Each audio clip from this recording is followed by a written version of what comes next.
Iniciando aqui mais o TED Talk, agora estou com a presença do professor Vinícius Mérida, que já tem um apostolado de um bom tempo no YouTube sobre a crise na igreja, mas agora numa visão um pouco diferente da maioria, não é? Não apenas sobre a crise, mas também sobre assuntos eclesiológicos relacionados à igreja como um todo e tratando as diversas personalidades, normalmente relacionadas justamente à crise na igreja.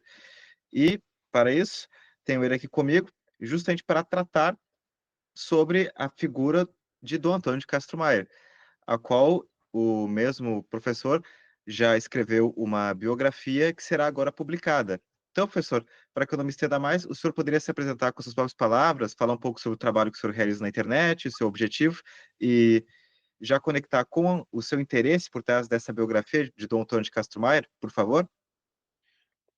Obrigado pela atenção, obrigado ao seu canal, obrigado à sua audiência. Sabe que é uma coisa difícil falar sobre esses movimentos mais tradicionais da igreja. Assim, fácil, razoavelmente fácil seria falar sobre a religião do Egito Antigo, porque todo mundo já morreu, né? Aí o pessoal não briga. Os antropólogos brigam lá entre si, alguns arqueólogos têm algumas discordâncias, mas não é nada muito sonoro, não. Falar sobre a Igreja Católica no século XX é uma situação mais polêmica, né? Eu tenho um canal que chama Entre a Cruz e a História. Na verdade, foi assim, eu escrevi uma... Na verdade, eu sou professor de História, né? Eu sou graduado em História, me graduei em 2006, depois eu fiz a graduação de Pedagogia, agora estou fazendo terminando minha graduação de Geografia. E em 2006 eu não sabia muito bem o que pesquisar. Eu falei, gente, eu vou pesquisar sobre quê? Todo mundo, né? Vou falar sobre isso, vou falar sobre as garrafadas na laje, vou falar sobre as mulheres de Campos, em 1920, vou falar sobre o Partido Comunista em Laje do Muriaé, etc. Diversos assuntos. Eu não tinha muito bem o que falar. Eu me lembro que um padre falou assim, você poderia falar sobre a situação da crise de Campos. Ninguém falou sobre isso. Mas não tinha livro publicado. Ou melhor, não tinha livro publicado como ainda não tem. Pouquíssimos. E aí, rapaz, eu fiz um trabalho, um TCC, sobre a situação de Campos, porque eu sou de Itaperuna, né? A situação de Campos. Mas assim, quem tinha feito uma pesquisa até então tinha sido a professora Zélia Seiblitz, mãe daquela atriz Teresa Seiblitz. Ela tem um livro que chama Os Arquitetos do Paraíso, a história de um conflito religioso, que ela retratou a situação de Campos entre 1900 e... ela retratou, fez o recorte temporal dela, foi entre 1980 e 1990, 91, quando o Antônio morreu, né? Então, mas o trabalho dela, nem de longe eu sabia da essência do trabalho dela. Estava sendo, assim, em 2006 a gente não tinha internet ainda, né? Muitos daqueles que acompanham o seu canal, enfim, estavam nascendo, estavam com 2 anos, 3 anos, enfim, eram muito jovens ainda. Eu acredito, né, né, que a maior parte da sua audiência seja de jovens, assim, de jovens de 20 e poucos anos, enfim, eles eram muito jovens. Ele não tinha nada ainda publicado sobre isso. E aí também não tinha internet, a comunicação que nós temos hoje em dia você baixa livro na internet, você baixa arquivo, enfim. E eu também não tinha essa expertise, e, enfim, entrei no mestrado em 2014, formei em 2016, eu tenho uma dissertação de mestrado, meu primeiro livro escrito. Eu pretendo publicar também, né, essa relação sobre o campus e o Concílio Vaticano II, onde eu falo uma contextualização do Concílio Vaticano II, mas esse livro você encontra para baixar num curso que eu ofereço, chamado História do Tradicionalismo Católico. O curso tem um preço simbólico, preço de uma... Não vou nem falar o valor, não, senão o YouTube vai achar que é mentira e vai derrubar a nossa live. Mas é um preço menos de uma pizza. E aí eu concluí essa dissertação em 2016. Em 2018 eu entrei no doutorado, me foi oferecido fazer um doutorado na PUC Minas e na Universidade Laval do Canadá, porque do Antônio é um personagem de repercussão internacional, né? O Bispo de Campos, ele é um personagem de relevância, de proeminência internacional, porque fala-se muito de Dom Lefebvre. Dom Lefebvre tem livro, tem documentário, enfim, a fraternidade está espalhada em diferentes países, né? E os europeus tiveram cuidado de reunir tudo em Econe, né? Os arquivos de Econe, diferentemente de Campos, enfim, que foi uma luta tremenda para eu conseguir reunir os documentos do Bispo Castro Maier, né? Então eu fiz um trabalho inédito sobre o Bispo Castro Maier, por quê? Porque tem um livro que se chama A Boca do Leão, mas que retrata também a situação do recorte temporal na década de 80, do mesmo recorte da professora Zélia. A professora Zélia é uma pessoa, eu tive a felicidade de conhecer pessoalmente, Zélia Seiblitz, uma pessoa, uma professora, uma pesquisadora de primeiro quilate, né? E ela escreveu um trabalho muito bom. Mas, e quando eu falo mais, não é, pelo amor de Deus, não é nenhuma crítica assim. Ela é muito boa, mas não é isso. Ela é maravilhosa, mas o trabalho dela, assim como A Boca do Leão, retrata, faz um recorte temporal, década de 80, década de 90. A professora Zélia faz uma contextualização sobre a Diocese de Campos também, o ambiente que o Bispo Castro Maier formou em Campos na década de 60, 70, mas o foco dela é a década de 80 e Varre-Sai, um distrito, hoje município, mas na ocasião ainda distrito de colonização italiana. O meu trabalho, eu pego a biografia do Bispo Castro Maier desde 1904, a infância em Campinas, os primeiros anos em Campinas, a infância em São Paulo, o seminário em São Paulo, os estudos em Roma, do Antônio nasceu em 1904, entrou no seminário em 1912, não, 1916, com 12 anos, de 16 a 24 estudou em São Paulo. Eu consegui as disciplinas que ele estudou em São Paulo, né? De 24 a 27 estudou em Roma, onde se ordenou padre. Um padre antiliberal, antimoderno, antirrevolucionário e de devoção mariana. Exatamente como a igreja formava o seu clero. Dom Antônio não tinha nenhum diferencial. Lógico, Dom Antônio era um homem muito capaz. Se ele não fosse um seminarista capaz, ele não teria sido enviado para estudar em Roma, né? Amando por indicação do arcebispo de São Paulo, Dom Duarte. E Dom Duarte Leopoldo e Silva. Mas, assim, ele não tinha nenhum diferencial dos outros, entende? Porque essa era a formação da igreja. Uma igreja combativa, antimoderna, ou seja, por que antimoderna? Anticelular, anti-internet, antitecnologia. Não é isso. Antimoderna, que eu falo dos princípios modernos, os princípios da secularização. Antiecumênico, combatente do iluminismo, das ideias iluministas de secularização, das ideias iluministas, contra a Revolução Francesa, contra o racionalismo, contra o cientificismo do século XIX e anticomunista. Só para você ter uma ideia, a Igreja Católica no século XIX fez o Concílio Vaticano I. Nesse evento, a Igreja promulgou o dogma da infalibilidade papal. Havia bispos e cardeais contrários, chamados anti-infalibilistas, né? Contrários a este dogma. Mas a Igreja Católica ela convidou as igrejas protestantes para participarem do Concílio Vaticano I. Manda uma carta dizendo assim, com palavras minhas, mas o significado é esse. Prezados irmãos, por ocasião do Concílio Vaticano I, convidamos a todos vocês que peçam perdão, se arrependam da ruptura com a igreja, peçam perdão e retornem ao seio da igreja. O diálogo ecumênico da igreja era esse, entende? Não tinha diálogo ecumênico. Diálogo ecumênico é se arrependa, peça perdão e vocês serão readmitidos ao seio da igreja. Ponto, acabou. Foi nessa mentalidade que o bispo Antônio de Castro Maier foi formado em Roma, na Universidade Gregoriana de Roma, uma universidade antiliberal, antirrevolucionária, antimoderna, enfim. E de forte espírito mariano, de devoção mariana, né? Devoção à Virgem Maria. Pois bem, ele estudou em São Paulo, então eu explico essa formação dele em São Paulo, em Roma, os anos de sacerdócio. O bispo Castro Maier foi padre em São Paulo, de 1927 a 1948. Um padre antimoderno também, um padre conservador, que a partir da década no finalzinho da década de 1936 ganhou espaço ao finalzinho da década de 30, para ser mais específico, 38 por aí, né?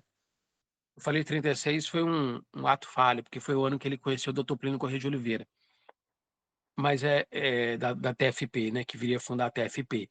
Mas eu falo sobre a relação, eu escrevi, né? Vou publicar agora a biografia do Bispo Castro Maia, vai dar um livro de aproximadamente umas 700 páginas. Então, vou de 1904 a 91, falando do seu sacerdócio em São Paulo, do episcopado em Campos, a partir de 48 até 1981, da sua participação no concílio, de 62 a 65, do período pós-conciliar, que foi um período muito dramático em Campos, que eu vou repartindo, né? Eu sou, como professor de história, eu vou tudo cronologicamente. Infância, seminário menor, filosofia, teologia, sacerdócio, episcopado, aí o episcopado, né? A ligação com o Dr. Plínio Corrêa de Oliveira, a ruptura com o Dr. Plínio Corrêa de Oliveira, que foram 46 anos de ligação, né? A participação no concílio e o período pós-conciliar em Campos, com um período de muita angústia, porque o bispo Castro Maia entendia que o Concílio Vaticano II era irreconciliável com o magistério que ele recebeu, com a formação que ele recebeu. Ele, de uma maneira intransigente, e aí, quando eu falo intransigente, é um termo histórico, intransigente. O que é um clérigo intransigente? O bispo Castro Maia, ele era um bispo intransigente, foi um clérigo intransigente. Por quê? Porque ele era uma má pessoa, porque ele era uma pessoa ruim? Não. Porque ele era fechado ao diálogo? Também não. Intransigente, na historiografia, quer dizer aquele indivíduo, aquela mentalidade que recusa a modernidade. Ou seja, o bispo Castro Maia, ele era intransigente. Por quê? Porque ele era um antimoderno. Um antimoderno, porque ele foi formado nessa mentalidade antimoderna, né? Muito pautado nos concílios de Trento, Concílio de Trento que é um concílio antiecumênico, no Concílio Vaticano I, que é um concílio que foi feito para reafirmar a autoridade do Papa numa Europa muito secularizada, né? Então, a igreja combativa, a igreja militante e combativa. E foi assim que o Bispo Castro Maia foi formado. E por crer dessa forma, por acreditar dessa forma, ele recusou de maneira consciente, lógico, não foi de maneira tranquila, mas de maneira consciente o Concílio Vaticano II, porque ele entendia que o Concílio Vaticano II era um concílio modernista. E, de fato, o Concílio Vaticano II, e eu não estou falando se eu sou como tradicionalista, nada disso, eu sou tradicionalista, sou modernista, isso pouco importa. A minha vivência pouco importa. O que importa é eu pegar o concílio, os documentos de Trento e falar assim, antiecumênico. Concílio Vaticano I reafirma a autoridade do Papa.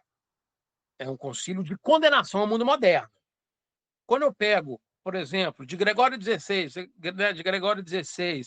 Pio IX, que dizia liberdade de consciência e liberdade para o erro, Pio IX, Leão XIII, Pio X, Bento XV, Pio XI, enfim, uma sequência de papas que vão condenando esses princípios liberais de liberdade individual, de liberdade de consciência, de reafirmar a doutrina, a autoridade da igreja sobre toda a autoridade, sobre todas as instâncias, e que recusa o discurso antiecumênico, e comparo com o Concílio Vaticano I, comparar com o Concílio Vaticano II, eu vejo que o Concílio Vaticano II ele deu uma liberdade ao indivíduo e deu um prestígio às outras religiões que a igreja até então não tinha dado. A pergunta é, de onde que veio esse prestígio? Vou dar uma pausinha, e aí você me faz alguma pergunta? Posso continuar Não, falando? perfeito, professor. Uma colocação muito interessante sua, né? Quando você se refere ao livro A Boca do Leão, seria o livro do Dr. White, né? James E Allen White. isso, exatamente. Enfim, a colocação justamente que é falar da biografia disponível a respeito de Dom Antônio de Castro Maier, da bibliografia que estava à sua disposição, né? E realmente nós vemos que Dom Antônio ele aparece como alguém que nasceu como bispo, contra o Concílio Vaticano II, na maioria das vezes em que ele é mencionado, ou seja, não se fala de uma história anterior, de uma formação, é como se tivesse brotado a partir do nada, pronto para acabar com o Concílio Vaticano Desde a II. década de 70 já, né? Um bonde bem andando a partir da década de 70, né? Mas as pessoas não precisam entender a formação do bispo Castro Maia. Exatamente, a importância que, por exemplo, os europeus também tiveram este cuidado. Dom Cedro Malaret, por exemplo, ao escrever a biografia de Dom Marcel Lefebvre, ele teve este cuidado de tratar sobre este desenvolvimento orgânico da figura de Dom Lefebvre, numa biografia propriamente dita, até então ele chegar no Concílio Vaticano II, que foi, de certo modo, a sua atuação com certeza mais exponencial, mais abrangente, foi a sua maturidade. Entretanto, ele passou sim por um caminho de etapas. No próprio seminário gregoriano de Roma, ele fala, Dom Lefebvre, né? Eu descobri no seminário que eu era um liberal e eu não sabia. Então, esses O Dom fatos Lefebvre estudou biográficos no, o Dom Lefebvre estudou no seminário francês, que tinha francês, isto, no relações seminário muito francês. cordiais, com o bispo, com o seminário gregoriano, com a Universidade Gregoriana de Roma. O Dom Antônio estudou no Pio Latino. Mas é interessante observar que eu não encontrei vestígio de contato de Dom Antônio e Dom Lefebvre antes do concílio, muito pelo contrário. O Dom Cedro de Malaret, ele afirma lá que eles se conheceram no concílio, por mediação do arcebispo Geraldo Sigot.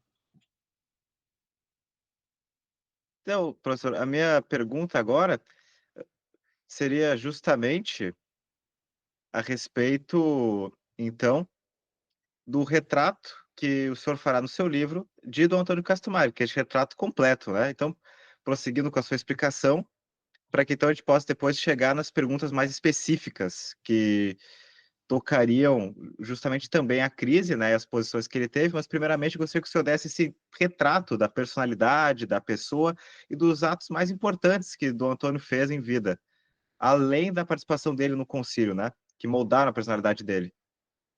O Antônio era um homem discreto, porque assim, olha só, eu sou de Itaperuna, né, diocese de Campos. Eu não conheci o bispo Antônio de Castro Maia. Eu conheci o Dom Roberto. O primeiro bispo que eu conheci foi o Dom Roberto Gomes Guimarães, que a Diocese de Campos foi fundada em 1922, já teve Dom Henrique César Mourão, Dom Otaviano Albuquerque, Dom Henrique César Mourão de 22 a 35, Dom Otaviano Albuquerque de 35 a 49, Dom Antônio de Castro Maia, que chegou aqui em junho de 48, e ficou até 81, né, mas assumiu a diocese mesmo em janeiro de 49. E Dom Antônio, então, era um homem discreto. Dom Antônio, ele era... Dom Antônio Dom Antônio não tinha um espírito combativo.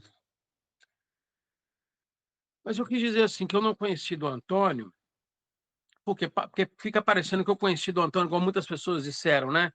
Que conheceram Dom Antônio. Eu não conheci. Dom Antônio morreu em 91, eu comecei a me entender por gente em 94, 95, por aí, né?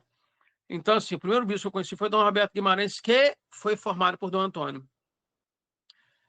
Depois de Dom Antônio veio Dom Carlos Roberto Navarro, de 81 a 90, Dom João Curso, de 90 a 95.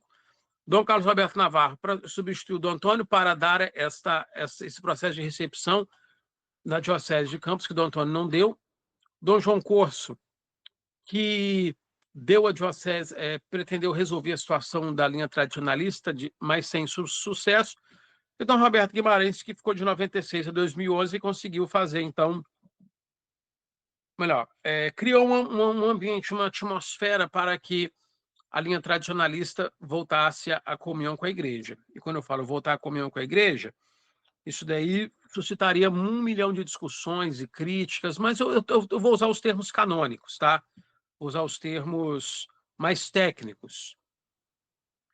O Dom Antônio, ele tem fases. Quando ele assume a diocese de 1948, até 1962, o Dom Antônio se mostra muito alinhado ao episcopado brasileiro, com algumas reservas, com um crescente movimento progressista que vai tomando conta da década da igreja no Brasil, a partir da década de 1950, né, chamado movimento da igreja reformista, Mas o Antônio sempre fazendo absoluta questão de estar alinhado ao Papa, à CNBB, apesar de discordar de alguns movimentos, liderados muito por Dom Helder Câmara. E, enfim, durante o concílio, Dom Antônio também discreto. Dom Antônio Dom Lefebvre era muito mais combativo publicamente, Dom Geraldo Sigor, muito mais combativo do que Dom Antônio. Dom Antônio era um homem mais da conciliação. Estou falando à luz das cartas que eu li, que Dom Antônio fazia, como ele mesmo disse para Dom Lefebvre, né? É necessário fazermos um malabarismo para conciliar a nossa formação ao Concílio Vaticano II. Mas Dom Lefebvre, na década de 1970, já estava falando a plenos pulmões contra a Roma modernista, o espírito do concílio maçônico, protestantizado, modernista. Dom Antônio demorou mais tempo para isso. Lógico, eu estou falando publicamente. Por quê? Porque eu li as cartas que Dom Antônio mandou para Dom Lefebvre. Eu estive em Econe por 9 dias, eles me receberam muito bem lá. Sou muito grato à Fraternidade Sacerdotal São Pio X, porque é uma dívida impagável com o que eles fizeram por mim. Mas desse período do Antônio, entre 68 e 1981, do Antônio vai tentando conciliar o máximo que pode os irreconciliáveis. Porque o Concílio Vaticano II, ele traz mudanças substanciais na igreja, né? Os pontos críticos de Dom Antônio eram a liberdade de consciência, o ecumenismo, a liberdade religiosa, que está ligada à liberdade de consciência, né? Então, a liberdade de consciência barra liberdade religiosa, o ecumenismo, o diálogo interreligioso. A questão da colegialidade, que o Dom Antônio tinha uma profunda aversão à ideia de colegialidade episcopal. Dom Antônio até entendia a importância das conferências episcopais enquanto elemento que aglutinasse os bispos, mas em hipótese alguma, qualquer tipo de equiparação à autoridade do Papa, qualquer tipo de equiparação, porque a igreja é uma instituição monárquica e foi no concílio que a igreja parou para pensar essa ideia de equiparação entre a autoridade monárquica e a autoridade do Papa e a autoridade episcopal. Mas de onde é que veio isso? Essas ideias elas já existiam na igreja desde sempre. Desde o século XIX, por exemplo, essas ideias. Haja vista que Pio X, ou São Pio X, escreveu o Catecismo Antimodernista. A igreja, um Papa só escreve um documento diante de uma realidade que existe. Se não existisse ideia modernista, não haveria documento antimodernista. Porque havia o movimento modernista, então havia, não é? O Papa, então, escreveu um documento condenando o modernismo. Mas o que é modernismo? O modernismo ele é um conjunto de ideias que visa adaptar a igreja ao período moderno. Ou seja, um diálogo com o mundo moderno que não seja um diálogo de condenação e admoestação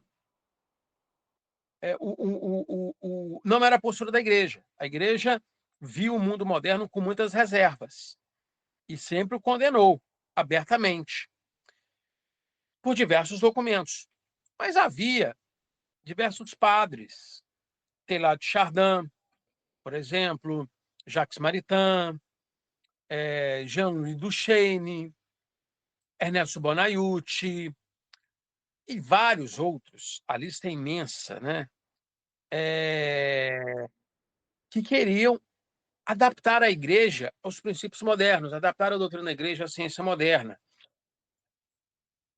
Colocar a igreja em pé de igualdade com a ciência e com as outras religiões. Isso foi condenado solenemente pela igreja por diversos documentos. Mas esses teólogos que foram condenados por Pio XII foram acolhidos por João XXIII e, de maneira muito específica, pelos bispos e cardeais do norte da Europa. E esses bispos e cardeais do norte da Europa, eles foram nomes muito proeminentes a Aliança Europeia foram nomes muito proeminentes durante o Concílio Vaticano II. Então, eles entraram na igreja, na instituição, na estrutura hierárquica, por meio desses teólogos. Esses teólogos entraram por meio desses bispos e cardeais do norte da Europa, da França, da Alemanha, da Áustria, da Holanda, da Bélgica. Entende? Assim, foram esses países que deram maior abertura. Foram os bispos, os cardeais, esses países que deram abertura aos teólogos modernistas. O que eram os modernistas? Eram teólogos que queriam adaptar, reformar a igreja aos tempos modernos. E não a igreja enquanto única depositária de salvação, como a igreja sempre se enxergou. Extra ecclesia nulla salus, fora da igreja não há salvação. Dom Antônio, então, Dom Lefebvre estava mandando bala contra os teólogos progressistas e a estrutura da igreja, enfim. Dom Antônio, e até falando que Roma já tinha se tornado herética, aderida à heresia. Dom Antônio escreveu uma carta em 1971 contra o apostolado moderno, não, essa é de 53, a de ornamento e tradição, onde ele falava assim, onde ele queria eximir o Papa, no caso já era Paulo VI, de responsabilidade, dizendo assim, o Santo Padre não está percebendo os movimentos dos teólogos modernistas. Então ele entendia que esses teólogos modernistas eram os responsáveis por enganar o Papa. Então, Dom Antônio era um homem de mais conciliação do que Dom Lefebvre. Dom Lefebvre era mais ríspido. Não sei se essa palavra cai bem, fica bem, mas Dom Lefebvre era mais duro que Dom Antônio. O que Dom Lefebvre dizia a plenos pulmões, em gravações e vídeos, etc., Dom Antônio dizia nas cartas que ele mandava para Dom Lefebvre. Então, Dom Antônio era um homem, Dom Antônio se revelava um homem muito angustiado, muito preocupado com todos os movimentos que a igreja estava passando. Por quê? Porque o Concílio Vaticano II ele foi um concílio liberal. Por que um concílio liberal? Porque ele dá liberdade de consciência. Ele dá essa liberdade de consciência ao homem que a igreja não tinha dado até então. Muito pelo contrário, a igreja condenava isso, né? De maneira mais solene por Pio IX. Ora, mas é interessante observar que Dom Antônio quis preservar esse modelo de igreja. Por quê? Porque à medida em que o concílio foi sendo recepcionado por diversos países, foi havendo uma série de interpretações. Então, por exemplo, na América Latina, por conta das ditaduras que havia na América Latina, por conta da pobreza, da concentração de renda, então surgiu a chamada teologia da libertação, ou seja, uma teologia cuja finalidade era fazer uma leitura materialista do Evangelho, uma leitura que abordasse as questões sociais. Ora, nesse momento, nesse contexto, era um contexto de Guerra Fria. Então, as questões sociais foram abordadas dentro da teologia católica por um viés socialista, social-socialista, ou seja, uma série de padres, então uma série de padres que começaram a combater as ditaduras na América Latina, enfim, fundar ONGs, associação de moradores, fizeram uma leitura social do Evangelho. E isso gerou uma crise de identidade muito grande na figura dos sacerdotes, porque muitos padres eles já não sabiam mais. Eu sou padre ou eu sou um sindicalista? Eu sou padre, eu sou... Entende? Assim, a igreja agora ela é uma ONG, ela é um sindicalismo. Qual é a postura que o padre deve adotar? Então isso gerou Professor, nós Oi? temos um documentário no nosso canal, né, que é O Novo Católico Americano, que demonstra que, de certo modo, tem até uma anedota entre os padres da tradição, né, que quando os padres, mesmo os padres da tradição, franceses, europeus no geral, vinham para o Brasil, eles olham uma criança com chinelo havaianas e pensam: "Caramba, eu preciso fazer alguma coisa", porque digamos, de fato, na a época, né, e até um pouco hoje, a pobreza não era algo comum na Europa. Então eles não tendiam à tele, mas pelo contrário, eles tendiam, por exemplo, ao call runner, ao ateísmo puro e simples. Enquanto que nos Estados Unidos a gente vê, por exemplo, que eles não tinham tanto um apelo à pobreza quanto no Brasil e na América Latina, mas eles tinham um apelo às causas sociais, às causas dos negros, às causas das minorias. Da Então, mulher. Da feminina, né? nesse documentário que a gente tem no canal, a gente mostra, por exemplo, que muitos bispos americanos influenciaram o Concílio Vaticano II e, assim como os bispos do Reno, justamente para impor essa noção sindicalista, essa noção social, e não apenas no sentido agora material de dinheiro, né, mas social de fato de minorias, identitarismo e tal, lá nos Estados Unidos. Essa mentalidade, né, que prevaleceu em muitos prelados de nós temos que fazer alguma coisa, mas afinal, nós somos uma ONG ou nós somos a Igreja Católica? Por exemplo, s um pensador que influenciou muitíssimo o Conselho Vaticano II, e que não era católico, Sartre, as questões do existencialismo europeu. Por quê? Freud dizia o seguinte: o homem moderno é, sobretudo, um homem angustiado. Quando ele lança, ele faz a sua publicação em 1929 sobre a crise na pós-modernidade, e ele fala, no homem moderno, sobretudo, um homem angustiado. O europeu, lógico, a Europa passou por perrengues terríveis da Primeira Guerra Mundial, quebrada na Primeira Guerra Mundial, quebrada no pós-Segunda Guerra Mundial, mas a Europa contou com ajuda financeira. E na década de 1960, havia um desenvolvimento econômico bastante interessante na Europa. Mas como eles estavam, né, com a barriga cheia, então eles começavam a pensar em questões existencialistas. E o Conselho Vaticano II, no que tange aos europeus, estava muito preocupado com as questões espirituais. Eu não estou falando de religiosidade, não. Eu estou falando do mal-estar da civilização moderna. Eu estou falando da falta de aconchego psicológico, por exemplo. Sartre falava, que Freud falava, e diversos pensadores europeus. E a Igreja na Europa procurou dar uma resposta a isso, mas com viés humanitário, o viés humanista. A Igreja não, muito melhor. A igreja é muita gente, né? O doutor Plínio Corrêa de Oliveira, que também é uma outra figura extremamente polêmica, né? Você sabe que quando a gente fala, por exemplo, você fala alguns personagens, por exemplo, quando eu falo o nome do doutor Plínio Corrêa de Oliveira, aí alguém diz assim, esse cara é tefepista, Ningot de Tuck, esse cara é sede vacantista. Então, é difícil, porque o que acontece? Eu procuro dar o máximo de informações possíveis, e cada um analise como quiser, entende? Assim, cada um dê o seu, faça a sua leitura. Então, por exemplo, o doutor Plínio Corrêa de Oliveira, ele dizia isso, né? Que a igreja não estava preocupada melhor, muitos teólogos não estavam preocupados em responder as questões da religiosidade, do catolicismo, mas estavam preocupados em dar, isso é verdade, em dar. Karl Rahner, por exemplo, era um.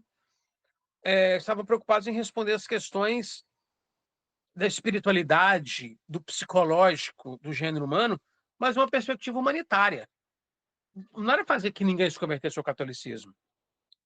E esse pensamento de secularização que havia na igreja no século XX ganhou muito espaço no Concílio Vaticano II. Só que na América Latina, como havia a questão da pobreza, da ditadura, da ignorância, da privação, da concentração de renda, etc., muitos padres, então, ganhou muito espaço, né? A CNBB, eu posso falar para você sem medo de errar, o episcopado brasileiro, desde a década de 1950, tende ao pensamento progressista. Ponto. E eu tiro isso, ô Luigi, sabe, eu gosto muito de ler os pensadores progressistas, porque eu escrevo sobre tradicionalismo. Então eu não quero falar, eu não quero, a mim me interessa ler o que os tradicionalistas falam sobre os tradicionalistas? Sim, mas a mim me interessa, por exemplo, falar o que os progressistas falam sobre a igreja. E eu digo para você, sem medo de errar, o discurso é o mesmo. O discurso é o mesmo, a percepção é a mesma. A diferença é a questão valorativa. Por exemplo, João Batista Libânio é um teólogo progressista. E ele dizia: a igreja estava preocupada com as questões humanitárias, mais com as questões humanitárias e menos com as questões de evangelização. Os tradicionalistas falam exatamente a mesma coisa. A diferença é que o João Batista Libânio, entre vários outros, diz assim: olha que maravilha. Os tradicionalistas dizem: olha que tragédia. Mas a constatação é a mesma. Então eu gosto muito de ler os pensadores mais progressistas para eu não correr o risco de dar uma visão unilateral. Quando eu falo para você que a Igreja Católica alinhou-se a um pensamento mais social, mais progressista, mais reformista, eu não estou citando Dom Lefebvre, Dr. Plínio, estou citando o Scott Maywarren, que é um historiador americano que fala sobre a Igreja Católica, os períodos da fase da Igreja Católica. Então, assim, realmente, eu verifico que as constatações feitas pela linha tradicionalista foram as mesmas constatações que os progressistas fizeram. A questão está na valoração desse movimento. Por exemplo, a Conferência de Medellín, 1968, ela é descrita, por exemplo, no jornal Catolicismo, de maneira muito similar à descrição feita pela editora Santuário, que é a editora dos Redentoristas. A diferença é que o grupo Catolicismo via Medellín e viu o Puebla em 79, Medellín em 68 e Puebla em 79, de maneira negativa, entendendo? É a infiltração modernista na igreja. A linha progressista falava: isso é consequência das atualizações oportunas pelas quais a igreja precisa passar. E porque essas atualizações oportunas, o adornamento da igreja, ele foi preconizado pelo Papa João XXIII no concílio, na abertura do concílio. Você digitar lá, discurso João XXIII, 11 de outubro de 1962, você vai ver lá ele falando atualizações oportunas. Entende? Então, assim, é interessante observar que a gente precisa ter essa honestidade intelectual de verificar que havia um projeto para reformar a igreja. E, por exemplo, pensadores, Teilhard de Chardin, por exemplo, era um homem que quis adaptar a doutrina católica ao pensamento do cientificismo do século XIX.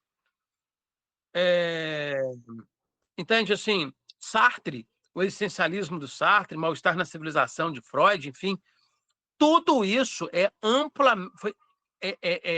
esse pensamento ele está amplamente inserido em diversos teólogos do Reno. Quando eu falo do Reno, né, eu estou falando dos países do norte, dos países germânicos, enfim. Engraçado que a Inglaterra nem tanto, porque a Inglaterra também já é protestante, né? Então a Inglaterra, o catolicismo já era bastante enfraquecido. Então o episcopado inglês já não era tão influente assim no Concílio Vaticano II como o episcopado alemão, por exemplo. E teve aquela onda de Oxford que muitos se converteram do anglicanismo e se tornaram bastante tradicionais nesse sentido de agora que a Inglaterra está destruída, nós estamos na crise da igreja aqui em Londres, né? Porque a igreja se reduziu a um pequeno punhado de clérigos, né? Na Inglaterra, eles tiveram então uma visão bem mais tradicional do que o restante dos países do norte. Porque a gente tinha, por exemplo, o Newman, nós tínhamos, que é um pouco, na realidade, com a enfermidade papal, ele teve erros nesse sentido, ele era totalmente contrário. E teve, por exemplo, o Manning, que já não tinha nesse sentido nenhum erro. Já eram, pelo menos no geral, na Inglaterra, eles eram mais tradicionais, muito mais, porque eles eram poucos, né? Muitos vieram daquele movimento de conversão do anglicanismo ao catolicismo, como o Hugh Benson, que fez sucesso atualmente com aquele livro dele sobre o anticristo e tal e tal. Então, eles eram menos liberais que os vizinhos deles, menos progressistas, justamente porque eles estavam num processo de conversão do anglicanismo ao catolicismo, né? Assim, na verdade, na Europa, é, até a década de 60, assim, eu acho que o anglicanismo ele entrou em crise primeiro do que o catolicismo, né? E eu estou falando assim, porque a partir da década de 1960, aí foi um strike. Assim, os frutos da década de secularização na Europa, iniciados no século XIX, na verdade, desde o século XVIII, né? Desde o século XVIII. Mas, assim, já no século XX já havia um intenso processo de secularização. A igreja não foi convidada para participar dos diálogos da reconstrução da Europa na Primeira Guerra Mundial e na Segunda Guerra Mundial, muito menos. Mas o povo ainda era religioso. Estou citando um outro pensador que não tem nada a ver com religião, tá? Nada a ver com religião, que eu gosto muito, inclusive, um senador chamado é, Eric Hobsbawm. Em Era das Revoluções, ele dizia assim: se havia uma religião, uma religião praticada pela burguesia europeia, era a maçonaria antiliberal e a maçonaria revolucionária antiliberal. Desculpa, maçonaria revolucionária anticlerical. Parece que eu estou falando do Doutor Plínio, parece que você faz o Doutor Plínio Corrêa de Oliveira, mas não é de um historiador marxista. E muito bom, inclusive. Porque o que acontece? Deixa eu só fazer uma observação aqui. A gente diz assim, mas o cara que é marxista, ele está preocupado em pregar a revolução comunista. Quando eu falo de um historiador marxista, eu estou falando de historiadores que enxergam a história pelo viés econômico. Não é que ele levanta a bandeira para todo mundo ser comunista. Não, não, não se trata disso. Muitos sim, outros não. Por exemplo, esse historiador, é, ele observa a história pelo viés econômico. Por isso que ele trabalha pelo viés do materialismo histórico. Do materialismo histórico. Isso bem claro. Não se trata de ensinar revolução para as pessoas e comunismo, etc, etc. Não se trata de nada disso. E ele fala isso. Um historiador do materialismo histórico diz: se havia uma religião, que deixar bem claro, a maçonaria não é uma religião, mas um historiador do materialismo histórico diz assim: se havia uma religião no século XIX, essa religião era maçônica e era das revoluções. Era a maçonaria revolucionária anticlerical. Por quê? Porque foi a maçonaria que patrocinou a Revolução Francesa. E a maçonaria não tinha apreço pelo clero. A maçonaria ela é essencialmente anticlerical. Ponto. Ponto. A maçonaria ela é liberal. Ponto. Por quê? Porque ela promove a liberdade individual em relação ao Estado e à Igreja. Entende? Então, assim, esses autores, sabe, Luiz, esses autores todos, é porque eu faço questão de falar com você. Por quê? Para que a sua audiência, as pessoas que me assistem, enfim, sabe assim, eu não estou lendo somente os grupos tradicionais da igreja. Eu estou cruzando uma série de informações. E eu posso dizer para vocês, sem medo de errar, a constatação, assim, as frases são muito parecidas. A diferença está na dimensão valorativa da coisa. E o bispo Castro Maia participa integralmente desse modelo de igreja antimoderno, de condenação aos princípios modernos. Professor, agora sobre valoração, né, que essa colocação é muito boa na realidade, porque se nós formos ver, o rosa ele é apenas uma tonalidade do vermelho. Então você pode ler as coisas com uma ótica negativa ou com ótica positiva. depende justamente de como você queira encarar esses valores. E para falar de vermelho, eu gostaria aqui de engatar e objetivar o nosso podcast para falar sobre a posição de Dom Antônio de Castro Maier perante a CNBB.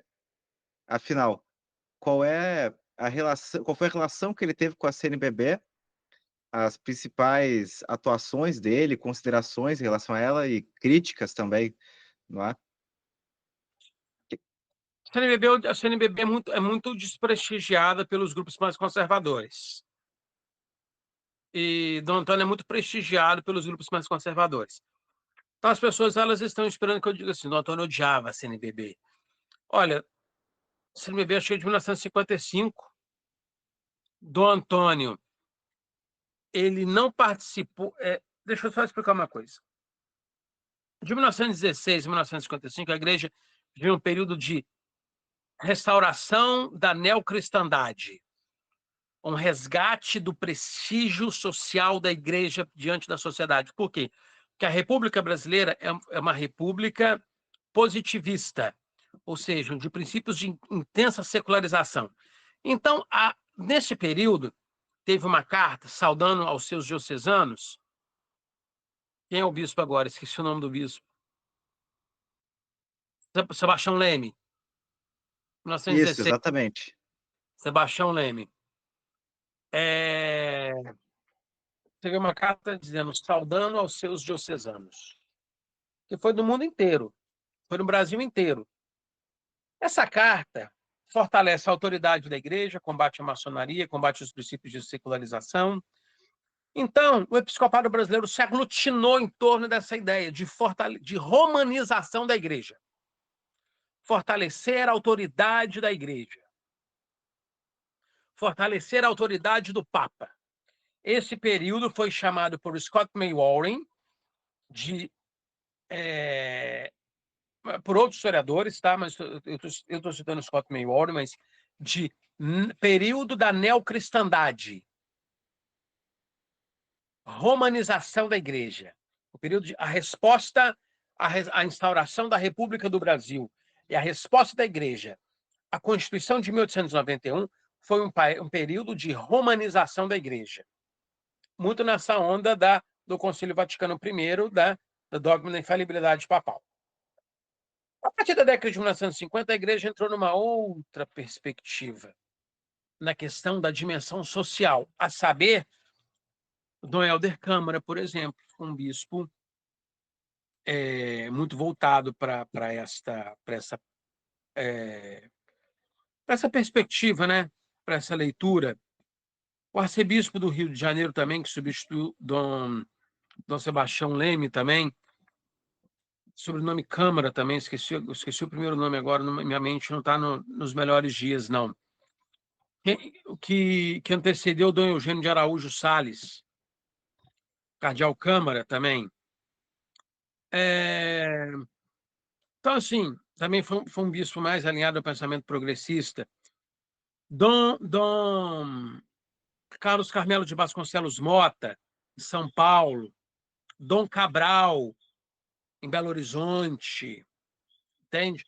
Foram alguns nomes que pretenderam dar essa perspectiva mais moderna, mais atualizada à Igreja do Brasil na década de 1950.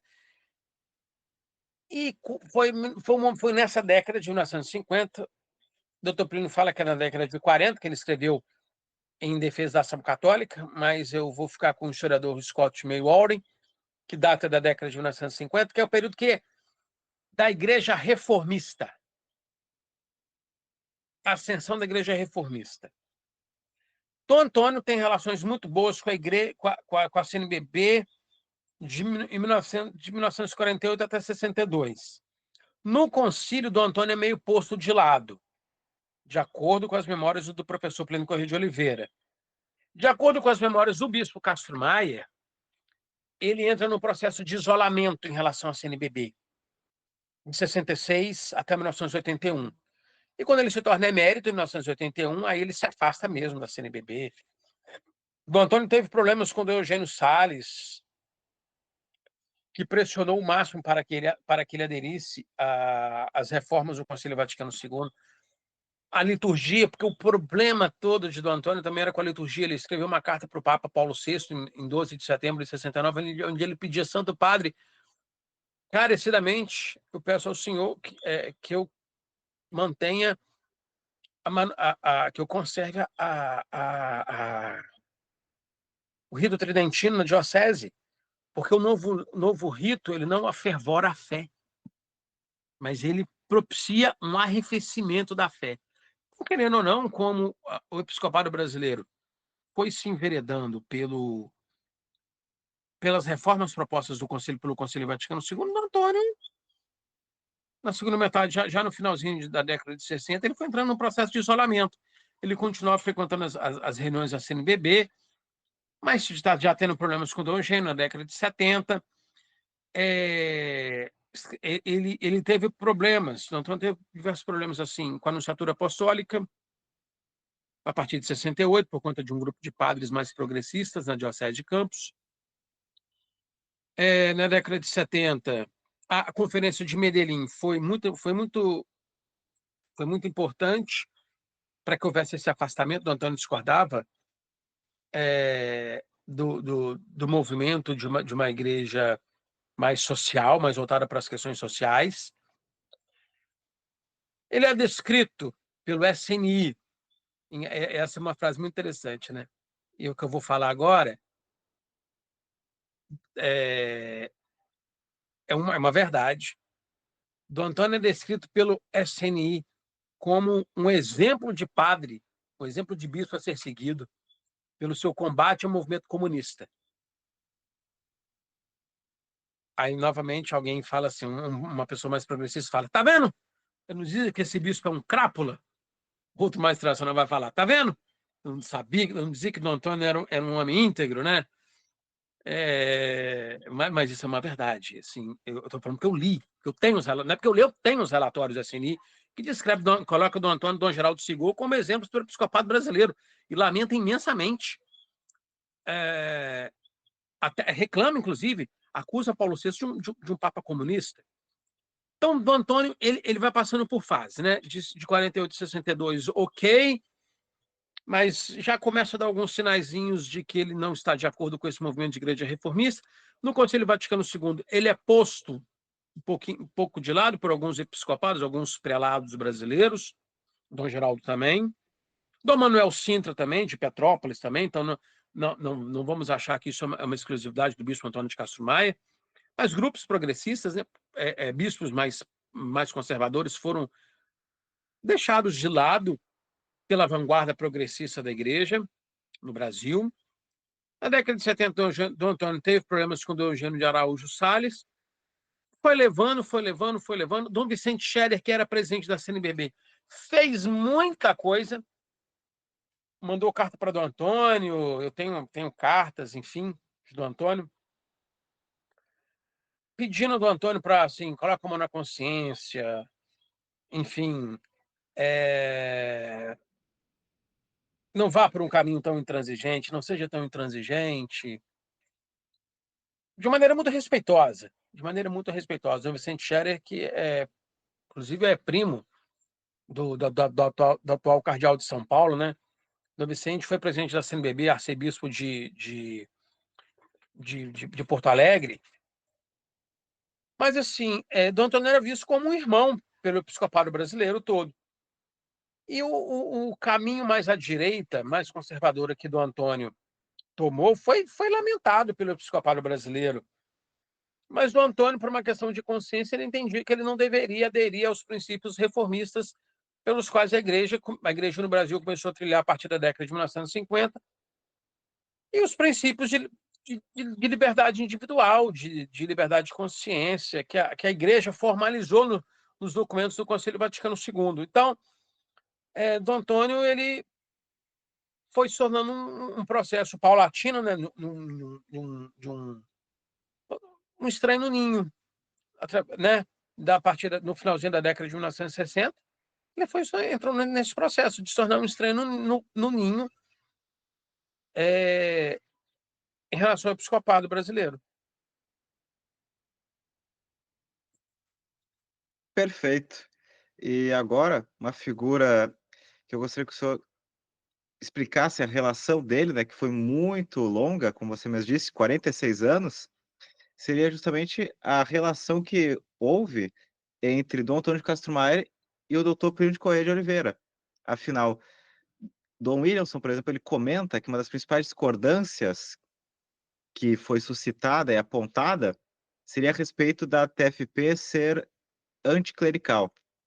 Assim, eu gostaria de saber quais as acusações que Dom Antônio lançou contra a TFP e vice-versa, e como essa relação, primeiramente com o doutor Plínio, depois com a TFP, foi se deteriorando, né? Se por A gentileza. TFP, olha só, a TFP é o seguinte, o Dr. Plínio nasceu em 1908, 1928, aos 20 anos de idade, ele entrou no apostolado católico,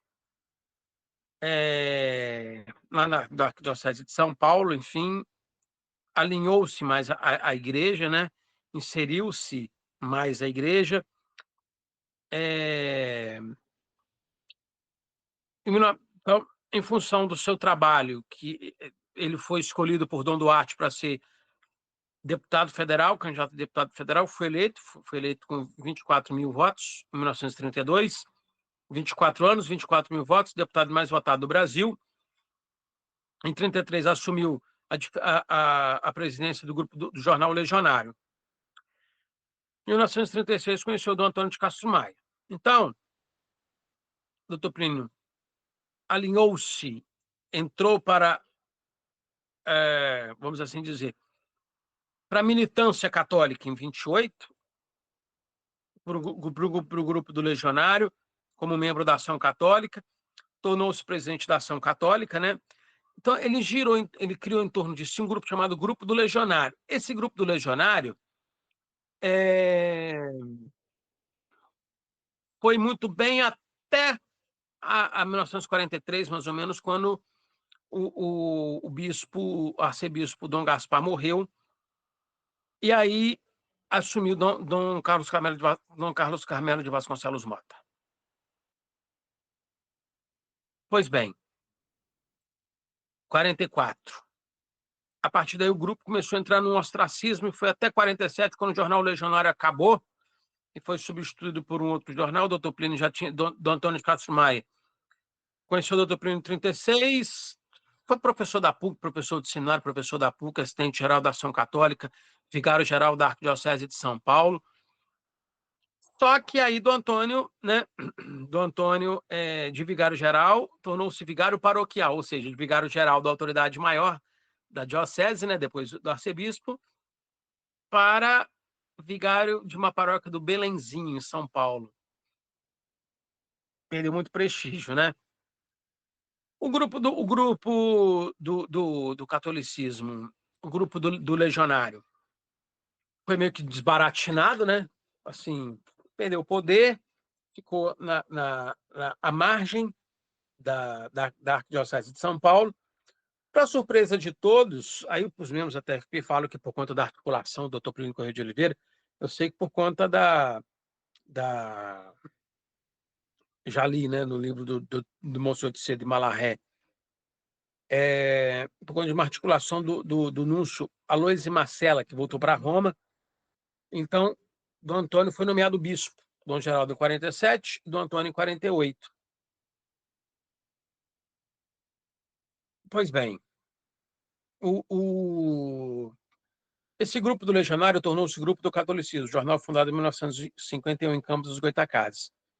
Então a relação passou assim, a TFP ela foi grupo do Legionário, grupo do Catolicismo, Sociedade Brasileira de Defesa da Tradição, Família e Propriedade, até 95. De 95 em diante, ela bifurcou, né, dividiu. A maior parte ficou com um grupo que seguiu o João Cladias, que tornou-se Monsenhor, Arautos Evangelho, e uma outra parte, um grupo de senhores doutores que deu origem ao IPCO.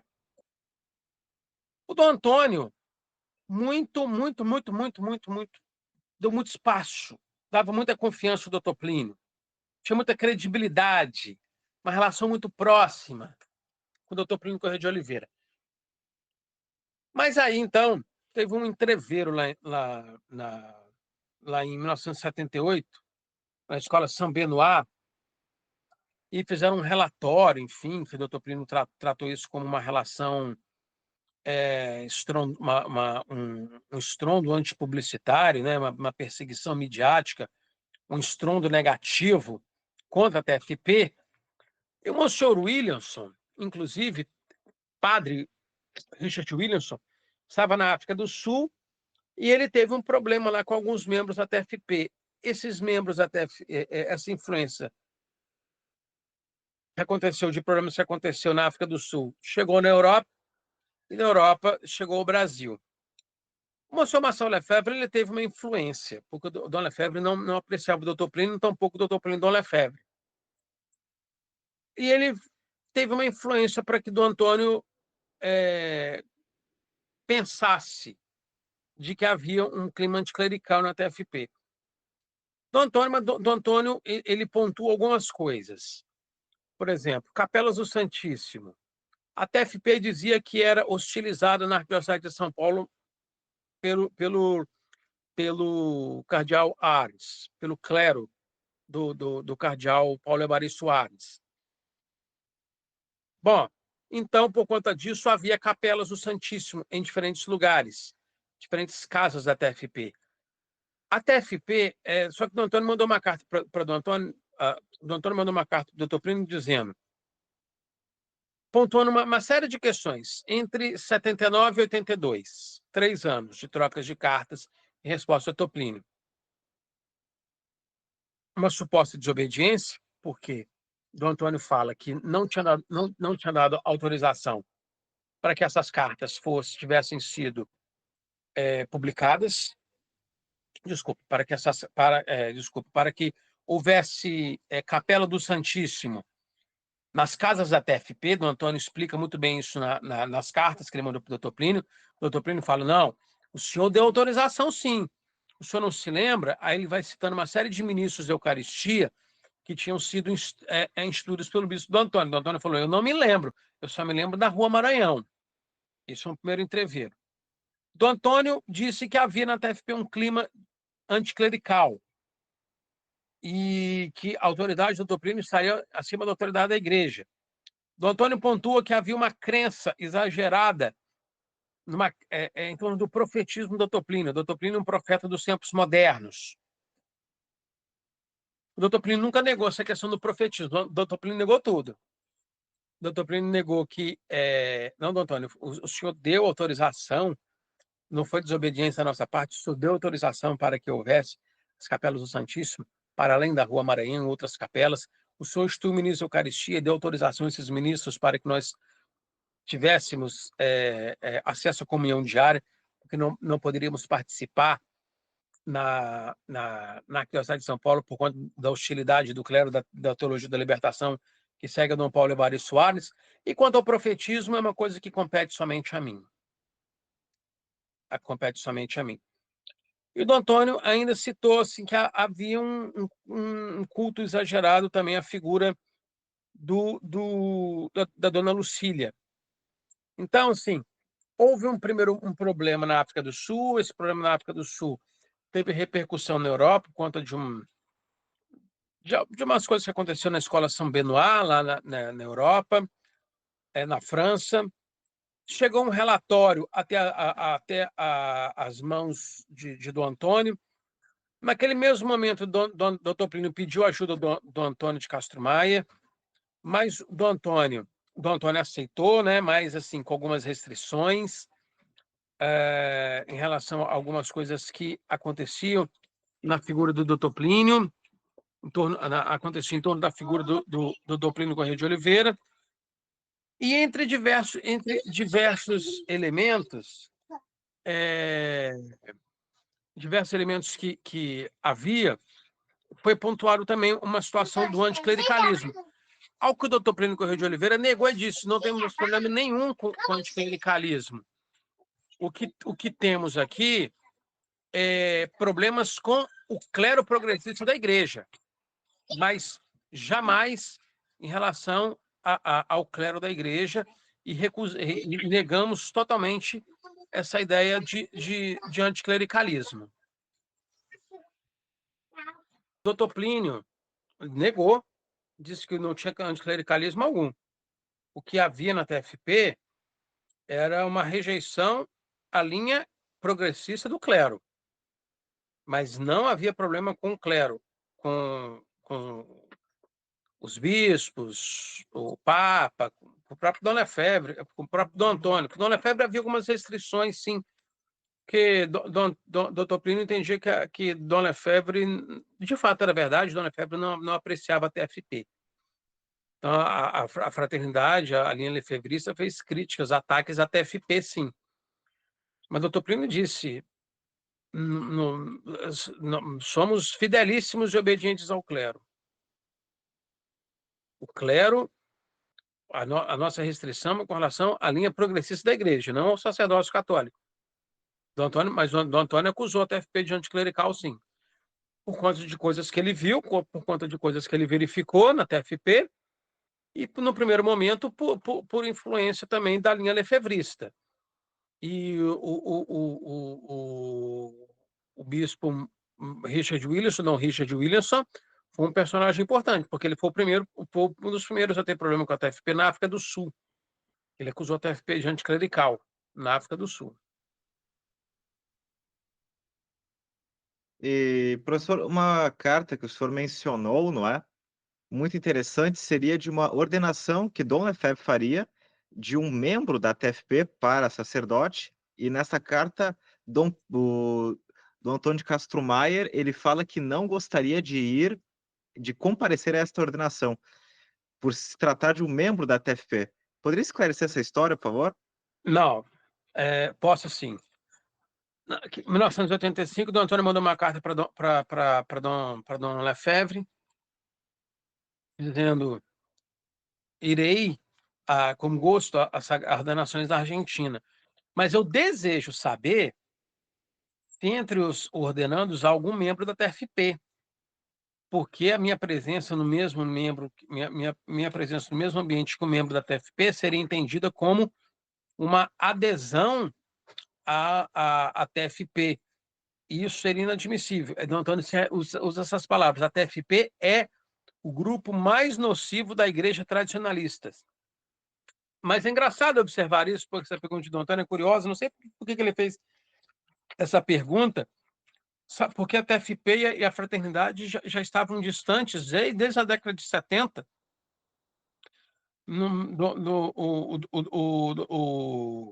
O Dom Lefebvre já tinha feito acusações ao Dr. Plínio. O Dr. Plínio já tinha respondido ao próprio Dom Antônio, deixando claro assim que a fraternidade tinha restrições com a TFP. Não sei porque o Dom Antônio fez essa pergunta ao Dom Lefebvre. Talvez por uma precaução, um excesso de preocupação, de escrúpulos. Não sei, essa é a carta de 1985. E aí ele diz assim, abertamente: eu não quero estar no mesmo ambiente que os membros da TFP. Mas não havia nenhum padre ordenando, não havia. Seguramente não havia.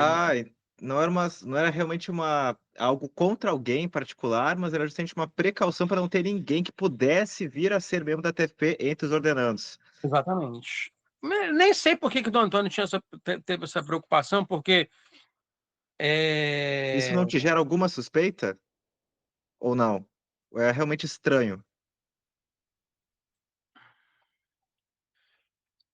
eu teria que pensar sobre isso, mas assim, isso me gera uma constatação de que Dom Antônio tinha uma versão, em 1985, Dom Antônio tinha uma versão profunda da TFP, aderiu uma versão profunda da TFP sobre essa questão de anticlericalismo, sobre desobediência. Mas eu estou te falando do ponto de vista do Antônio. Doutor Plínio negou isso tudo, tá? Do Antônio, doutor Plínio esclareceu ponto por ponto. Uma coisa muito interessante, que do Antônio deu o ministro da Eucaristia para a TFP, para a Rua Maranhão, só que essas capelas da Rua Maranhão foram para outras casas. Dom Antônio falou: eu não dei autorização para ver Capela do Santíssimo em outras casas. O doutor Plínio disse: deu, e o senhor ainda instituiu o ministro da Eucaristia, citou o nome de todos os ministros da Eucaristia. E aí, enfim, tudo aquilo que o Dom Antônio acusou a TFP, e esse processo de ruptura durou 3 anos, né, foi de 79 até 82, mas em 85, quando Dom Antônio mandou uma carta para Dona Lefebvre dizendo que estaria presente nas ordenações na Argentina no ano seguinte, ele quis ter esse cuidado, nesse escrúpulo. Talvez num primeiro momento assim, o que eu posso dizer para Dom Antônio, sobre Dom Antônio, é que ele era muito escrupuloso, né, muito cuidadoso, e ele tinha tomado uma decisão de afastar-se peremptoriamente da TFP. Mas isso também tornou-se recíproco, assim, por parte da TFP, por conta das sagrações de 1988, que a TFP estava em pleno desacordo. A TFP recomendou, na verdade, desde 82, né, quando Dom Carlos Roberto Navarro chegou em Campos, em Goitacazes, ele começou a exonerar os padres tradicionalistas. A TFP, o doutor Plínio orientava os membros da TFP: saiam da cidade, não estejam perto, nada disso, para que a TFP não seja associada a nenhum movimento anticlerical, para que a TFP não seja associada a nenhum movimento contrário à autoridade do Papa. E foi assim: os membros da TFP não participaram dos processos de exonerações que o Dom Carlos Alberto Navarro fez em Campos. Mas, assim, 3 anos depois, em 85, o Dom Antônio não queria colocar os pés em qualquer lugar que tivesse menos a TFP. A partir de 88, a TFP também não queria colocar os pés onde tivesse padres da linha tradicionalista de Campos, tampouco da linha lefevrista, porque eles incorreram em excomunhão, né? Sei que muitas pessoas criticam: na verdade, quem foi a igreja, foi o Papa que excomungou a igreja que excomungou-se a si mesmo quando aderiu ao modernismo, etc. Enfim, mas aí eu estou analisando a letra fria do Código de Direito Canônico, né? Um bispo que sagra outro bispo sem mandato apostólico incorre em excomunhão lato sententia, né? Ipso in facto. E Dona Lefebvre acabou incorrendo nessa excomunhão. Mas Dona Lefebvre estava certa, a igreja estava errada. Isso é uma outra história, isso é uma questão, isso é uma outra discussão, enfim. Mas eu sei que a TFP, a partir desse momento, também recusava, era recíproco não estar na presença do bispo Dom Antônio de Castro Maia. Perfeito. Agora, minha penúltima pergunta seria a respeito de outro personagem. Esse, realmente, eu não vejo ninguém falando dele na internet, praticamente, e qual a relação dele com o Doutor de Castro Maia, que seria Dom Cigô. Verdade. Dom Geraldo Cigô foi amigo de Dom Antônio entre 1936 até 1969. Dom Antônio rompeu com Dom Geraldo Cigô porque Dom Geraldo aderiu ao Novus Ordo. Ele teria feito críticas ao livro Reforma Agrária e Questão de Consciência, como, na verdade, Dom Geraldo disse que aderia ao modelo de reforma agrária de 64, né, proposto pela ditadura militar. Dom Geraldo alinhou-se integralmente ao movimento militar, né? Dom Geraldo era um anticomunista muito convicto, então ele era bastante alinhado ao movimento militar, ao golpe militar de 1964. A TFP, por sua vez, demonstrava restrições com a linha militar por conta dessa lei da reforma agrária. Eles chamavam de janguismo sem jango. Dom Antônio afastou-se de Dom Geraldo porque Dom Geraldo teria feito essa crítica à reforma agrária e questão de consciência, ao livro Reforma Agrária e Questão de Consciência, teria sido elogiado por Dom Helder Câmara, aderido estudei tudo isso, ele mandou para Dom Lefebvre e que Dom Geraldo confirmou. Seria pelo fim do celibato e aderido ao Novus Ordo, né? Dom Geraldo quis estar com o doutor Plínio e Dom Antônio, mas os dois não quiseram. O bispo de Campos e o líder católico, o líder tefepista católico, não quis. Dom Geraldo disse: de fato, eu defendo a reforma agrária proposta pelo governo da ditadura militar. Defendo a conservação do celibato católico e defendo também que haja tipo os ortodoxos, né? Padres, homens casados, não é o fim do celibato, mas homens casados que fossem ordenados para auxiliar o clero celibatário. Dom Geraldo, então, Dom Geraldo aderiu ao Novus Ordo de maneira consciente e instaurou ministros da Eucaristia. Mas é engraçado observar isso nas ambivalências, né?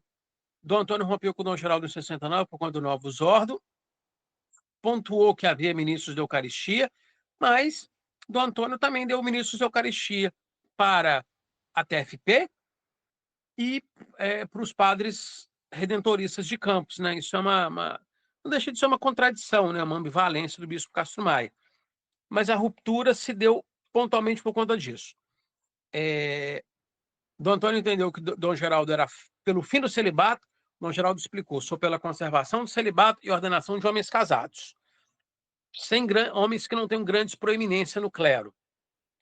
Dom Geraldo instaurou o ministro da Eucaristia, instituiu o ministro da Eucaristia, mas Dom Antônio fez o mesmo 10 anos depois. Dom Antônio isolou-se de Dom Geraldo, falando que ele tinha aderido à linha progressista da Igreja, que tinha abandonado os princípios que uniram, né, a tríade, Dom Geraldo, Dom Antônio e Doutor Plínio. Dom Geraldo explicou e procurou estar próximo a Dom Antônio, encontrar-se com o Doutor Plínio, encontrar-se com o Dom Antônio, mas o Dom Antônio não quis. Perfeito. Agora, a minha última pergunta, ela diz justamente respeito às diversas máscaras que colocam em Dom Antônio de Castro Maia, no seguinte sentido, que se você quiser, você pode pintar ele tanto de alguém que teria tendência a fazer um acordo, quanto de um sedevacantista ao mesmo tempo. Ou seja, tem vários grupos, na realidade, que podem pintar ele de uma cor ou de outra.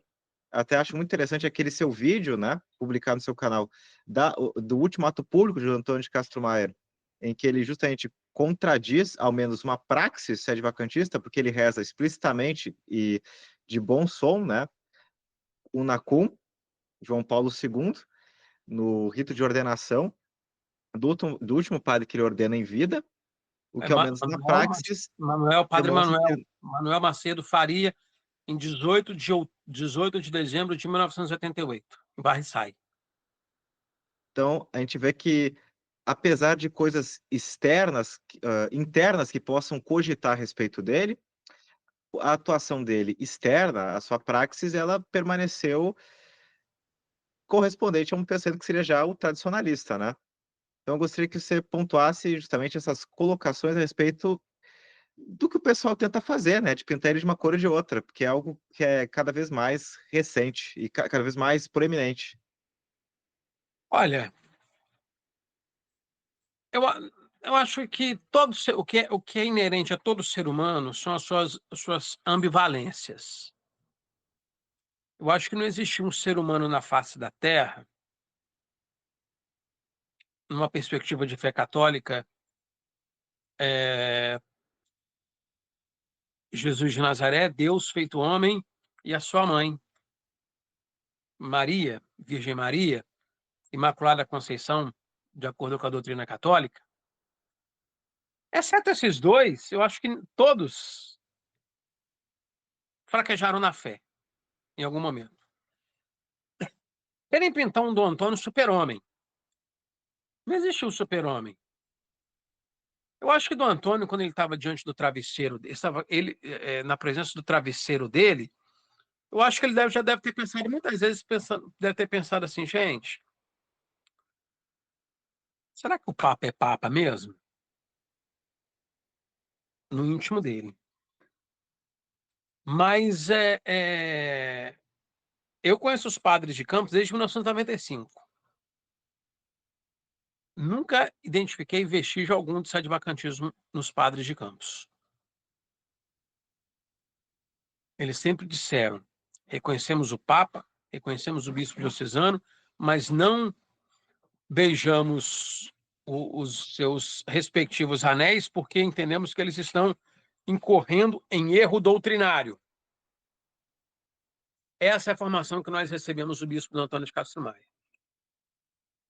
Isso daí eu ouvi os padres de Campos falarem numa época em que nem se cogitava, isso daí na década de 90, nem se cogitava em reconhecimento canônico, não se cogitava nada disso. Eu acredito que o final da vida de Dom Antônio deva ter sido bastante angustiante, porque o que eu posso dizer para você, sem medo de errar, é o seguinte: entre 66 até 81, quando ele era bispo de Campos, ele era muito angustiado, porque ele via que ele estava entrando numa rota de colisão com a igreja.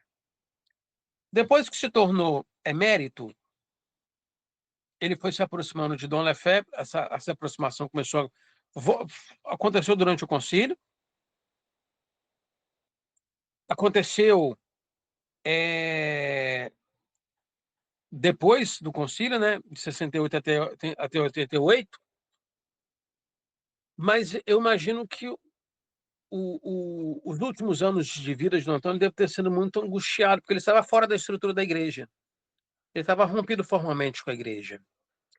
Então tem uma história de que Dom Antônio teria expressado alguns sinais de arrependimento. Eu conversei com padres da administração, conversei com leigos de diferentes movimentos, que disseram que Dom Antônio teria expressado um certo arrependimento, assim, não da sua doutrina, não da sua postura conservadora, mas pelo fato de estar rompido com a Santa Sé. Eu, quando historiador, eu acredito que em algum momento, no final de sua vida, isso deva ter gerado um incômodo bastante grande para ele. Mas eu não tenho vestígio histórico sobre isso, eu tenho história oral, eu tenho depoimentos. O que eu tenho de vestígio histórico concreto é tudo isso que eu te falei. Até 1988, do Antônio se mostra angustiado, mas irredutível da sua postura. Não acredito que o Antônio tenha sido sedevacantista. Já conversei isso com o Dom Rodrigo, que é, né, um dos bispos da linha sedevacantista, está no canal Entre a Cruz e a História. Dom Rodrigo também não.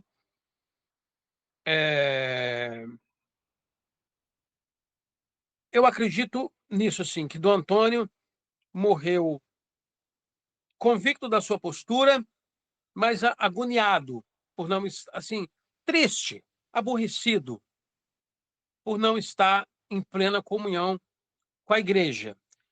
Dom Antônio morreu em plena comunhão com seus princípios, com aquilo que ele acreditava, mas ele já não estava em plena comunhão por conta das sagrações de 1978, com a estrutura formal da igreja.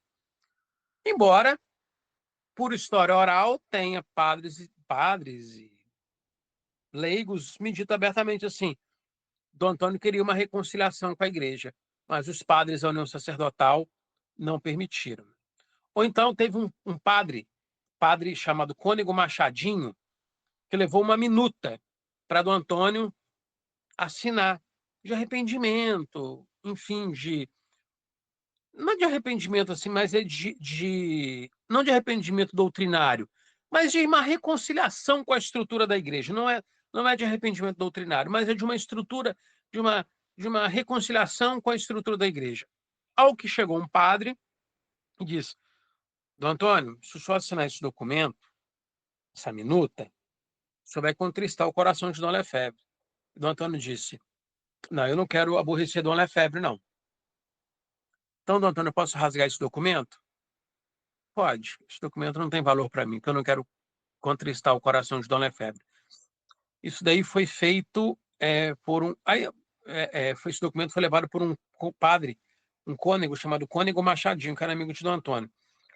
Há poucos dias atrás eu estava conversando com um padre, não é da administração, não, um padre de um outro grupo, enfim, de uma outra linha, que me disse que vai ser lançado um livro onde eles vão publicar essa minuta, entre outros documentos de um suposto arrependimento de Dom Antônio. Quem viver, verá.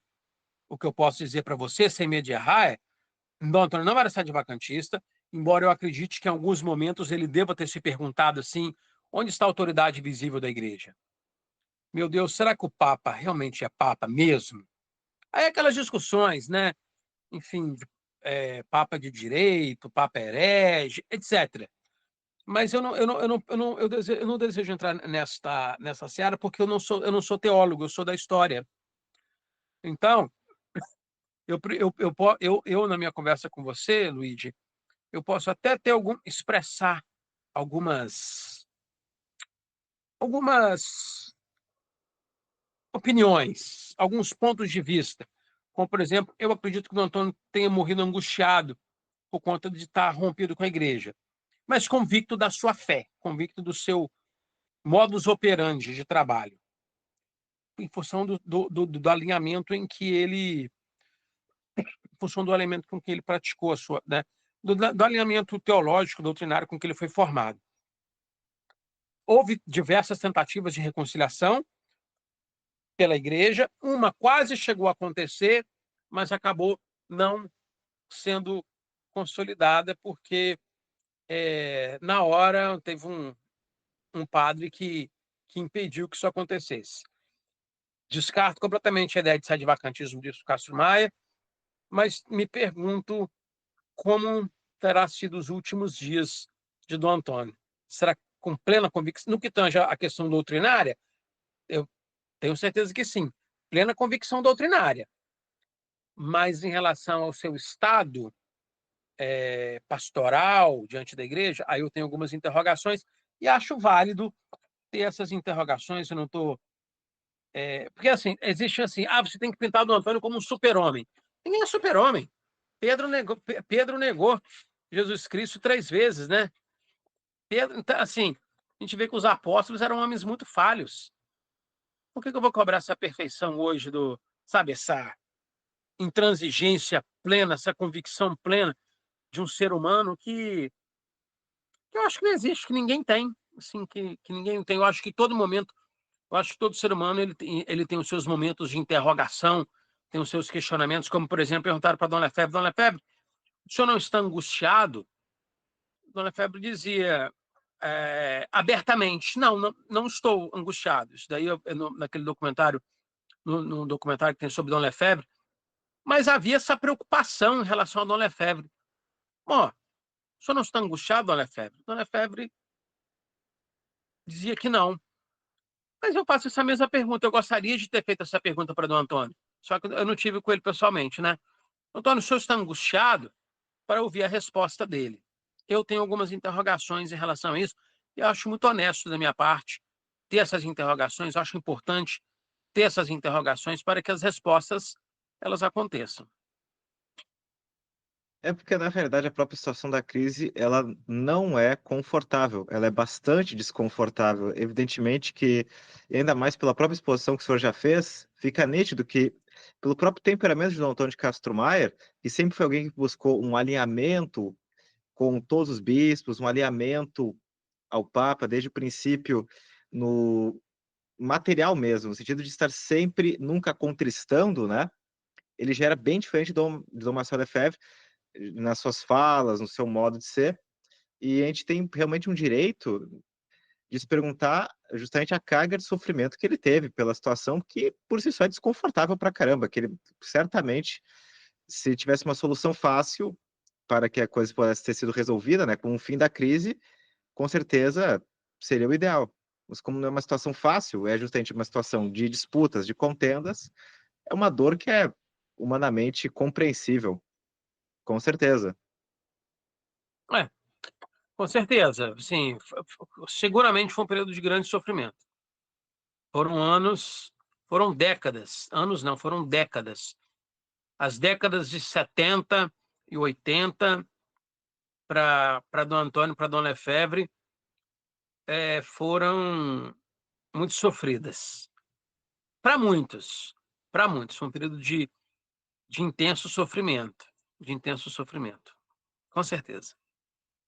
Então, professor Vinícius, agradeço muito pela exposição que o senhor deu, bastante clara, bastante honesta intelectualmente, e gostaria que o senhor fizesse, então, os seus próprios apontamentos, suas próprias considerações finais, antes de encerrarmos esta live, por favor. Eu tenho um canal, chama Entre a Cruz e a História, onde eu explico uma série de questões, estou explicando, estou conversando com uma série de pessoas, trocando ideias, ouvindo posicionamentos. Eu quero jogar à luz as discussões do conservadorismo, muitas discussões, né, do conservadorismo, do movimento tradicionalista, do catolicismo romano, que é um movimento dinâmico. Hoje, em 2024, né, nós estamos conversando aí, hoje, 16 de dezembro de 2024, já não é mais o que foi na década de 80, no início dos anos 2000, e daqui a alguns anos também já será diferente, né? Mas estamos aí tentando entender esse movimento. Eu pretendo fazer um trabalho histórico, eu pretendo dar uma série de informações para as pessoas. Eu tenho uma vaquinha virtual para quem quiser e puder, para eu publicar a biografia do Bispo Castro Maia. Serão, né, mais de 700 páginas, foram anos e anos de pesquisa, foram 18 anos de pesquisa, incansáveis, dolorosíssimos também, não chega, não acredito que seja do tamanho da dor de Dom Antônio e Dom Lefebvre, mas com certeza Dom Antônio, pesquisar o Dom Antônio de Castro Maia, os padres de Campos, a TFP, Dr. Plínio, Dom Lefebvre, etc., Vaticano II, me custou muito. Eu pretendo estar em diálogo com as pessoas, ouvindo as pessoas, sempre acessível a todos, conversando com todos, ouvindo os diferentes pontos de vista. Não pretendo canonizar ninguém, não é minha função canonizar ninguém, mas fazer um trabalho historiográfico dos personagens históricos da linha conservadora do catolicismo romano, na segunda metade do século XX, nas primeiras décadas dos anos 2000. E, como você mesmo falou, né, assim, Dom Sigô, por exemplo, precisamos falar sobre Dom Sigô, muito pouco foi falado sobre Dom Sigô, também um personagem que merece também ser debruçado, ter a sua história contada. Acredito que vale muito a pena o conhecimento da linha conservadora da igreja, né, dos movimentos conservadores da igreja, que como diz um dos meus orientadores, é uma mata virgem. É uma mata virgem. Então, estou aí para... Vou falar uma coisa politicamente incorreta, né? Que hoje em dia fala-se muito em preservar o meio ambiente, mas eu vou falar, estamos aí para desbravar essa mata virgem, que é a linha conservadora da igreja. Eu agradeço muito a sua atenção, agradeço muito àqueles que nos ouviram. Se não tiver sido claro, estou aberto às perguntas, aos comentários, enfim, sempre à disposição, sempre às ordens. Então, muito obrigado, professor, e conto também futuramente com a presença do senhor, né, se quiser também expor sobre Dom Sigor, já esteja convidado de antemão, por exemplo, né, para talvez um futuro podcast. E agradeço então pela participação no podcast de hoje. Muito obrigado. E é isso. Até a próxima. Um grande abraço, tudo de bom, sucesso sempre. O mesmo.